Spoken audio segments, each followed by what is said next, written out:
Salut tout le monde, du coup on se retrouve aujourd'hui pour une nouvelle vidéo. Alors cette vidéo va parler essentiellement de mes 3 familles d'accueil. Du coup, premièrement, on a eu ma première famille qui était... Alors, faut savoir que mes 3 familles sont vraiment toutes différentes. Dans ma première famille, j'étais en appartement en plein centre de la ville où j'habite. J'avais une chambre, on va dire normale, de grande taille même, on va dire, pour un appartement. La famille, ils étaient géniaux avec moi, vraiment, j'ai adoré du début jusqu'à la fin. Ils étaient super agréables avec moi. Après, j'ai eu des petits problèmes avec le papa, en quelque sorte. Mais sinon, franchement, ils étaient adorables, super gentils, ils ont été là pour moi, du coup, j'ai adoré. Et vraiment, cette famille, elle sortait quasiment tout le temps, du coup, c'était vraiment très cool. Après, la maman, du coup, la famille est composée de 4. La maman, Paola, le papa Marcelo, la grande sœur Anna-Alice et la petite sœur Cecilia qui est en échange au Mexique. La grande sœur qui est déjà partie en échange et maintenant elle travaille dans une école bilingue anglais et en même temps elle est à l'université, elle étudie. La maman qui travaille dans l'événementiel, en gros elle cuisine, d'après ce que j'ai compris, pour des événements. Et le papa qui travaille dans une ferme loin de là où on habite, à peu près à 5h-6h en voiture. Du coup, il n'était pas souvent à la maison, mais franchement, moi ça me dérangeait pas d'être qu'avec des filles. Et eux, ils avaient un petit chat qui s'appelle Kiara. Et vraiment, c'était super bien. Après, le problème, c'était que j'étais dans une maison, dans un appartement. Et du coup, c'était un peu pas redondant, je sais pas trop comment expliquer ça. Mais j'avais un peu l'air d'être enfermée tout le temps, même si j'allais à la salle de sport, tout ça. C'est vrai que c'était très différent. Voilà, pour ma première famille.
Du coup, pour ma deuxième famille, celle dans laquelle je suis actuellement, mais du coup que je vais changer, faut savoir que c'est une famille qui ne sort jamais. Quand je dis jamais, à part pour aller chez les grands-parents, sinon elle sort pas, elle fait très peu de choses et du coup ça a été un peu compliqué pour moi, même si la famille sont très gentils avec moi. C'est un peu compliqué pour moi en tant qu'étudiant en échange de ne pas sortir. Du coup c'est vrai que j'essayais de sortir un peu de temps en temps et tout ça. Du coup la famille est composée de 5 personnes, le papa, Luciano, la maman Julia, le plus grand frère, je ne sais pas son nom, il vit aux États-Unis, du coup je ne l'ai jamais vu. Le second frère qui s'appelle Lucio, qui est actuellement là à la maison, mais qui sinon étudie à l'université. Et le plus jeune frère, Arthur, qui étudie à l'université aussi. Il faut savoir que les 2 plus jeunes frères sont déjà partis en échange, un en Inde et l'autre États-Unis. Et la maman et le papa, ils travaillent dans... déjà, ils ont une ferme et en plus de ça, comment on appelle ça? Ils vendent de la nourriture pour vaches dans un magasin, du coup, et c'est eux les propriétaires. Du coup, voilà. Et du coup, c'est vrai que la ferme, c'est pareil, elle doit être à 2h30, 3h de là où on est. Du coup, ils passaient pas mal de temps, pas beaucoup de temps, mais genre ils y passent un peu. Et du coup, voilà. Mais cette famille, il faut savoir que la chambre aussi, donc du coup, je suis dans une maison, je suis à 20 minutes du centre-ville. Et je suis dans une grande maison, j'essaierai de faire le room tour avant de partir.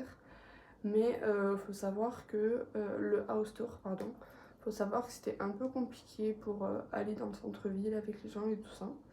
Du coup, côté maison et loisirs, j'ai bien aimé la maison, mais côté loisirs, c'était un peu compliqué avec eux.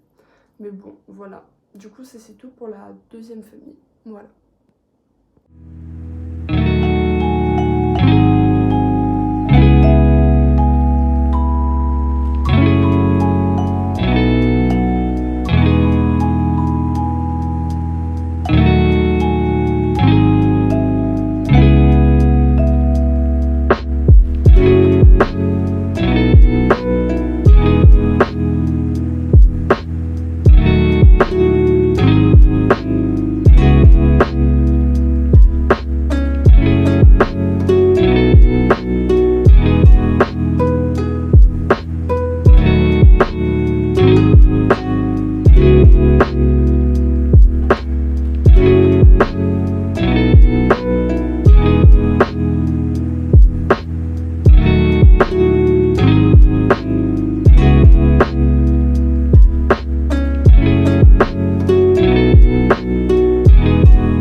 Et du coup, pour la troisième famille, du coup celle à qui je vais aller ce soir normalement après le rendez-vous, après la réunion du Rotary, pardon. Du coup, la troisième famille vit à 5 minutes de la deuxième famille, du coup celle où je suis actuellement. Du coup, c'est pareil, elle est à peu près à, je dirais, 20-15 minutes du centre-ville. Ils vivent dans une résidence, excusez-moi. Et ils ont une grande maison, vraiment très grande maison, avec piscine. Vu qu'ils sont dans une résidence, il y a salle de sport, plein de terrains de jeu, tout ça. J'essaierai de vous faire pareil, un house tour, pardon, avec peut-être l'extérieur, si je peux essayer de vous montrer ça. Et il faut savoir que cette famille est composée de 4. Le papa, du coup, qui est dentiste. La maman, qui pour l'instant ne fait rien, qui a perdu son travail il n'y a pas longtemps, d'après ce que j'ai compris, donc elle fait rien. Le papa Rodrigo, la maman Tatiana. Le plus grand, un fils qui est joueur de foot-volley professionnel, pardon, il s'appelle Jovan.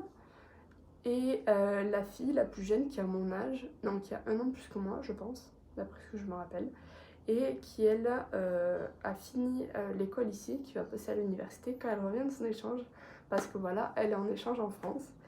Et pour l'instant, je peux pas trop vous dire comment ça se passe avec eux, parce que j'ai pas eu l'occasion d'aller vraiment dans leur famille. Mais d'après ce que m'a dit l'autre étudiant d'échange qui était dans leur famille maintenant, franchement, c'est cool, ils sortent pas mal, enfin, ils sortent pas plus régulièrement, pas pareil que ma première famille, mais en tout cas, ils sortent, du coup, c'est cool. Et j'espère que ça va permettre de découvrir plus de choses que j'ai découvert maintenant. Pardon, j'allais dire agora en portugais. Je ne sais pas pourquoi, mais c'est pas grave. Et après, on verra comment ça se passe. Moi, le relationnel avec eux, parce que j'ai pas encore vraiment testé, j'ai pas eu l'occasion. Du coup, je vous dirai tout ça quand je serai passé un peu plus de temps avec eux. Voilà.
cette petite vidéo est terminée. J'espère qu'elle vous a plu. Je sais que j'ai oublié quand je parlais des choses comme les chiens dans ma deuxième famille parce que effectivement j'avais 5 chiens. J'en ai montré qu'un parce que j'ai pas eu le temps de prendre les vidéos des autres vu qu'il y a eu ce fameux changement pour ceux qui savent. Et là dans la famille du coup il y a un lapin en plus, enfin un lapin qui s'appelle Luna. Et c'est pareil, j'ai pas pu filmer la famille parce que pour l'instant j'avais pas le temps et que je pense que je vais pas forcément leur demander comme de première famille qui était où le feeling passait plus avec moi, j'ai un peu peur de leur demander. Du coup j'espère que ça vous aura plu quand même et on se retrouve pour une prochaine vidéo dans pas longtemps. Si jamais vous avez des questions à me poser, n'hésitez pas et voilà, bisous.